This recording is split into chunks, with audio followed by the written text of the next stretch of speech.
Chet elda o'qimoqchi bo'lsangiz, videoni oxirigacha ko'ring. Ko'pchilik qiladigan xatolar haqida aytib beraman. Videoni saqlab qo'yishni va do'stingizga yuborib qo'yishni unutmang, chet elga topshirmoqchi bo'lgan insonlarga. Birinchi xato bu IELTS bilan grant yuta olaman deb o'ylash. IELTS bilan grant yutib bo'lmaydi. IELTS'ga qarab sizga grant hech kim bermaydi. IELTS faqatgina universitetga kirishingiz uchun yordam beradigan hujjat, ya'ni ingliz tilini bilish darajangizni ko'rsatadigan hujjat. Chunki siz ertaga ingliz tilida o'qiganingiz sababli ular tasdiqlash kerak, o'sha ingliz tilini bu biladi degan hujjatni tasdiqlaydi faqat.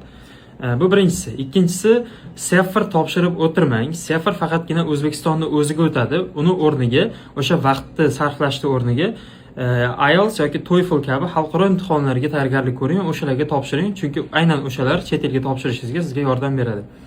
Uchinchisi, bu baholar. Ko'pchilik baholar muhim emas deb o'ylaydi, lekin aslida maktab baholari yoki magistraturaga topshirayotgan bo'lsangiz, bakalavr baholari juda ham muhim rol o'ynaydi va aynan grant yutishda ham aynan baholaringiz muhim rol o'ynaydi. O'shaning uchun baholaringizga e'tiborli bo'ling. GPA deydi, overall har bir fanga e'tiborli bo'ling, chunki har bir hamma fanni qo'shgandagi va fanlar soniga bo'lgandagi o'rtacha bahoyingizga qarashadi. O'shaning uchun har bir fan muhim. Keyingi yana nima xatolar ekan bo'lishi haqida keyingi videolarda aytib o'taman. Qiziq bo'lsa obuna bo'lib qo'yishni va kuzatishni davom eting.